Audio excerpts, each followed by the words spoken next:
모세의 종말을 우리가 이제 보고 있습니다.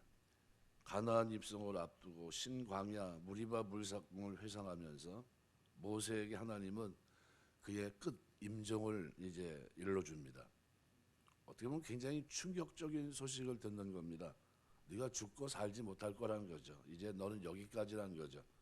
그리고 모세는 이 충격적인 소식을 듣고서 새 지도자를 위해 기도합니다.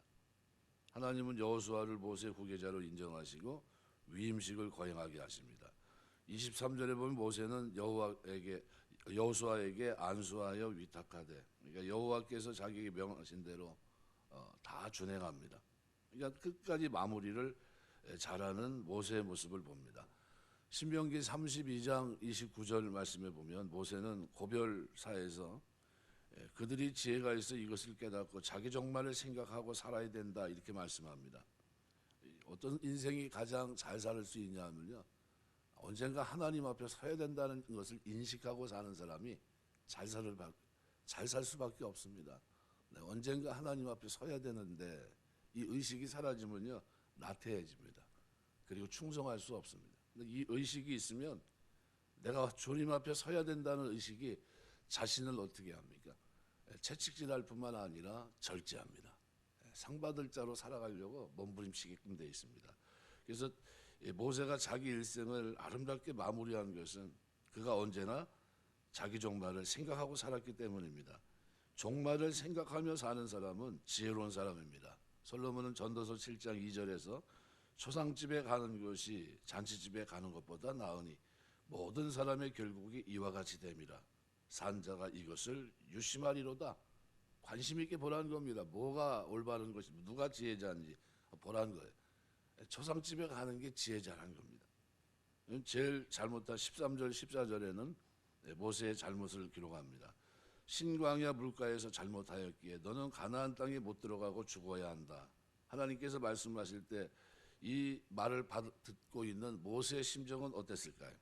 아마 충격적인 말씀을 듣고 뭐라고 말씀했습니까? 오늘 신명기 3장 24절부터 26절 말씀해 보시면 주 여호와여 주께서 주의 크심과 주의 권능을 주의 종에게 나타내시기를 시작하였사오니 천지간에 무슨 신이 능히 주의 행하신 일 곧 주의 큰 능력으로 행하신 일같이 행할 수 있으리이까. 구하옵나니 나로 건너가게 하사 요단 저편에 있는 아름다운 땅 아름다운 산 레바논을 보게 하옵소서. 얼마나 가나안 땅에 들어가고 싶었을까요? 그런데 하나님은 대답합니다. 신명기 3장 26절 그만해도 족하니 이 일로 다시 내게 말하지 말라. 허락하지 않았던 겁니다.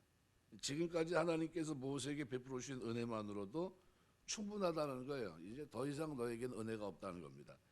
자신에게 육체의 가시를 제거해달라고 간구했던 사도 바울에게 고린도후서 12장 9절에는 그렇게 말합니다. 내 은혜가 내게 족하다.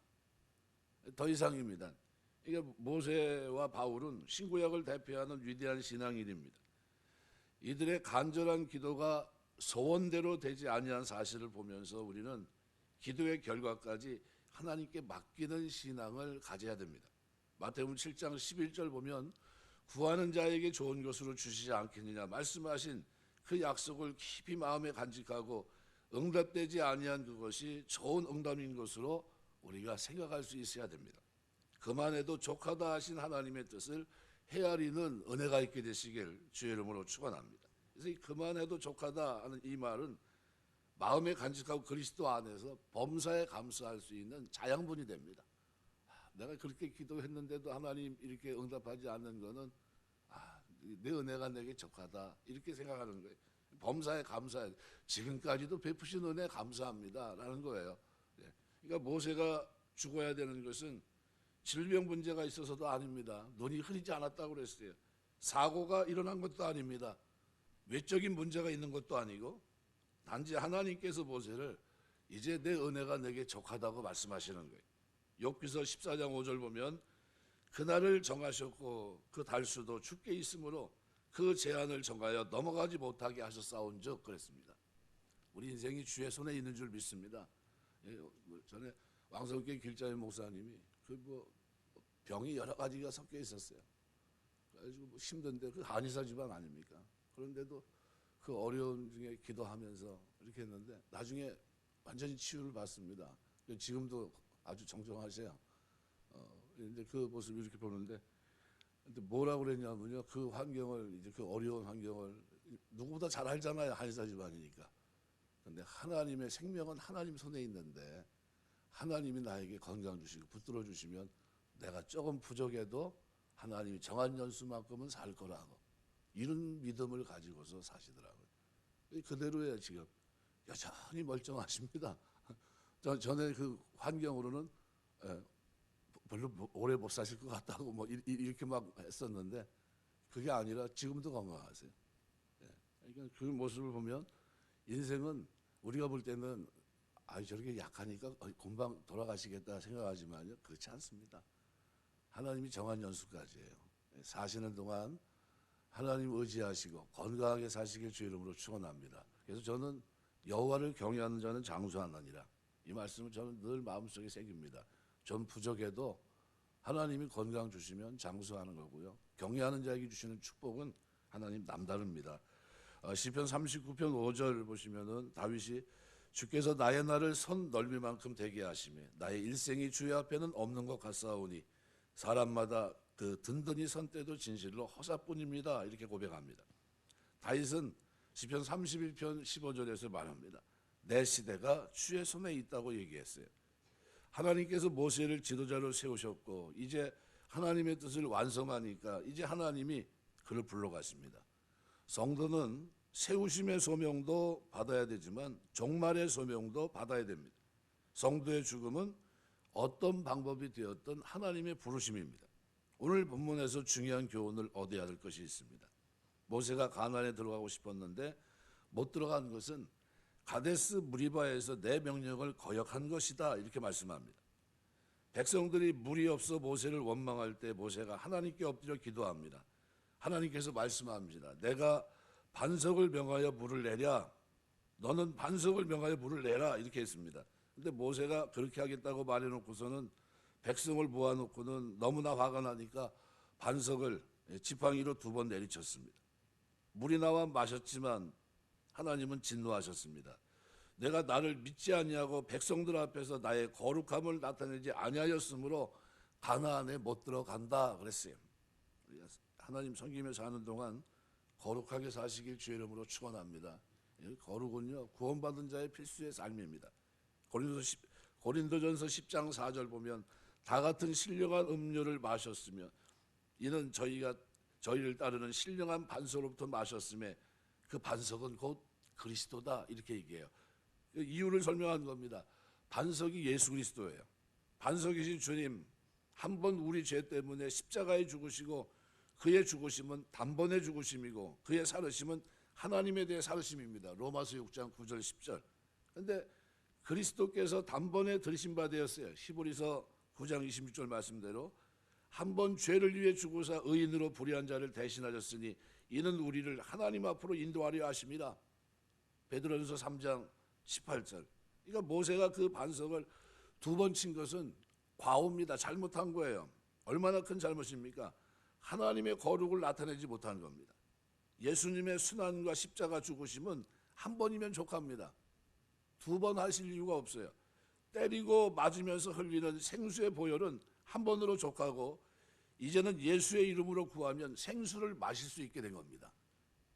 반석을 2번 친 것은 완성하신 주님의 십자가 부활을 증거하지 못한 실수였어요. 엄청난 실수죠.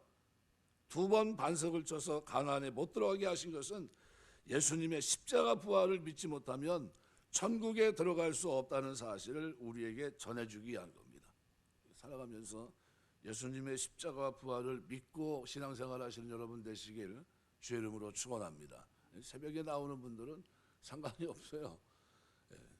일주일에 한 번 나오시는 분들이 좀 부담스럽습니다. 한 번만 딱 드리고 가시니까 신앙을 가늠할 수가 없어요. 어느 듣기만 하시는 건지 살아내고 있는 건지 그 부분이 분간이 잘 안 돼요. 구역에서 예배 드릴 때 참석하시는 분들은 좀 저희가 되는데 참석은 안 하시고 그냥 일 피하고 이 핑계 저 핑계 이렇게 나가시면 신앙이 어느 정도인지도 가늠이 안 돼요. 두 번째로 기도하는 모세의 모습이 16절, 17절에 기록되어 있습니다. 여호와 모든 육체 생명의 하나님이시여 원하건대 한 사람을 이 회중 중에 세워 그로 그들 앞에 출입하며 그들을 인도하여 출입하게 하사 여호와의 회중이 목자 없는 양과 같이 되지 않게 하옵소서. 죽음을 눈앞에 둔 모세가 백성을 끝까지 사랑하며 돌보는 모습을 보면서 이 지도자의 참된 자세를 배우게 됩니다. 죽음에 대한 소식은 마음을 상하고 탄식이 나옵니다. 그런데 모세는 원망하지 않아요. 분냄도 없고 하나님의 섭리를 받아들이면서 백성을 위해 기도합니다. 자기 문제보다 백성들을 더 사랑하는 모세의 모습이 이 속에 담겨 있습니다. 자기 후계자 문제를 자기 결정이나 판단에 의지하지 않고 하나님께 맡기고 묻습니다. 왜냐하면 교회 지도자는 어디까지나 하나님이 세우시기 때문입니다. 이것이 지도자의 권위입니다. 모세도 하나님이 직접 부르셨고 여호수아도 하나님이 지명하셨습니다. 지도자는 하나님이 세우는 겁니다. 오늘날 교회 여러 문제 중 하나가 지도자의 세움과 그리고 권위예요. 하나님께 묻지 아니하고 인간의 방법으로 내가 아니면 안 된다는 식으로 하고 있고 인간적인 술수와 방법으로 지도자를 세웁니다. 지도자를 고용인처럼 대우하는 것도 있어요. 이거는 하나님의 섭리를 대항하는 잘못된 일입니다. 교회 모든 지도자는 하나님이 임명하시고 권위를 세워주시는 것으로 믿고 겸손하게 하나님 앞에 최선을 다해야 됩니다. 동시에 성도들은 비록 나와 동일한 사람이고 나보다 나이도 적고 배운 것도 적다 할지라도 여러모니 부족하다 할지라도 하나님이 세워주신 권위를 인정하고 존경하고 따라가는 신앙의 성숙이 있어야 됩니다. 지도자의 유일한 자격은 신에 감동된 자입니다. 신약으로 말하면 뭡니까? 성령 충만이에요. 여호수아는 신에 감동된 자니 너는 데려다가 안수하여 후임자로 삼으라는 거예요. 성령 충만을 위해서 늘 기도하시고 기도해 주시길 주의 이름으로 축원합니다. 교회 모든 직분자에게 자격을 따지면 한 가지예요. 성령 충만하고 칭찬받는 겁니다. 그래서 자신의 인격을 성령의 지배 아래 두는 전적인 헌신, 그죠? 전적인 순종, 이것이 필요하겠죠. 18절에서 20절 말씀대로 교회 지도자는 부족하지만 하나님이 세운 존귀를 인정하고 언제나 감격해서 일하고 성도는 그 지도자에게 복종하는 자세가 있어야 됩니다. 마지막으로 순종하는 모세의 모습이 22절, 23절에 기록되어 있습니다. 23절에 보면 그에게 안수하여 위탁하되 여호와께서 모세에게 명령하신 대로 하였더라. 명하신 대로 하여 명하신 대로 하였더라. 이 모세 신앙의 자세입니다. 신명기 34장 5절 보면 여호와의 종 모세가 여호와의 말씀대로 모압 땅에 죽어 장사되었다 그랬습니다. 여호와의 말씀대로 살았다 그랬습니다. 아무리 피곤한 삶이지만 우리가 말씀을 들어야 됩니다. 말씀을 잘 듣게 되시길 주의 이름으로 축원합니다. 이 듣는 것이 왜 중요하냐면요, 말 못하는 농아들 90%가 발성 구조는 완전하다고 봅니다. 그런데 듣지 못하니까 말을 못하는 거예요. 듣지 못하니까. 그러니까 교만은 패망의 선봉입니다. 거만한 마음은 넘어짐의 앞잡이에요. 잠언 16절 말씀대로. 누가 교만하고 거만한 사람입니까? 듣지 않는 거예요. 듣지 않는 사람이 교만한 사람이고 거만한 사람입니다. 하나님의 말씀을 듣지 아니하면 믿음이 생기지 않습니다. 말씀이 나의 삶을 주장하고 다스려야 변화된 삶을 살 수 있습니다. 원형 본능이라고 하는 말을 혹시 들어보셨는지 모르겠습니다. 사람마다 눈을 가리고 똑바로 걸어가라고 하면 눈을 가리고 사람은 똑바로 걸어간다고 자기는 생각하는데 후에 가만히 자기가 걸어온 발자국을 보면요, 100m 반경 안에서 빙빙 돌고 있다고 합니다. 절대로 그 밖을 벗어나지 못한다고 합니다. 이것을 원형 본능이라고 합니다. 인간은 별 수 없어요. 오직 하나님의 말씀 안에서만이 변화가 가능하고 그 변화만이 참다운 변화입니다. 모든 성공의 원인은 하나님께 돌리고 모든 사람들의 시선을 하나님을 향하게 한 모세는 진정한 하나님의 종이었습니다. 내 자신만을 위해 살지 않고 나로 말미암아 하나님을 보게 하면서 사는 삶, 이것이 하나님이 오늘 하나님의 종된 우리에게 원하는 삶이 되는 줄 믿습니다. 말씀 맺겠습니다. 스위스 교육학자가 페스탈로치 여러분 잘 아실 겁니다. 이분이 하나님을 잘 섬기는 사람이었고요. 또 아이들에게 진짜 사랑으로 지극히 잘 하면서 아이들의 잠재력을 일깨워줬던 그런 아주 스승인데, 그가 죽으니까 모든 사람들이 그분의 그 지나간 삶을 보면서 그분을 기념하는 동상을 세웁시다 이렇게 됐습니다. 그래서 아주 유명한 사람들을 불러서 동상을 이제 세우기로 했고 만들었고 제막식 날입니다. 근데 사람들이 보면서 페스탈로치 이 동상을 보니까 무릎 꿇는 자세로 어린아이를 내려다보고 어린아이는 페스탈로치를 쳐다보는 모습으로 아주 멋있게 만들어 놨어요. 다 감탄하고 있는데 정작 그의 가장 가까웠던 친구는 고개를 흔들면서 저거는 페스탈로치가 아닙니다. 동상을 잘못 만들었습니다. 다시 만들어야 됩니다. 하면서 이런 얘기를 합니다. 그분은 아이들 자기를 포기하지 않았습니다. 그분은 아이들이 아직 도달하지 못한 더 높은 목표와 그리고 하나님을 향하기를 원했습니다. 그래서 동상이 다시 만들어집니다. 그래서 여러분이 이제 초등학교 같은 데 가시면은 동상 이렇게 보실 때가 있을 겁니다. 페스탈로치가 아이가 페스탈로치가 아닌 그가 손짓하는 저 너머 하늘을 응시하는 모습으로 다시 만들어요. 뭘 얘기하고 싶으냐면요, 모든 성공의 원인을 하나님께 돌리고 모든 사람들의 시선을 하나님을 향하게 한 모세는 진정한 하나님의 종이었다는 겁니다.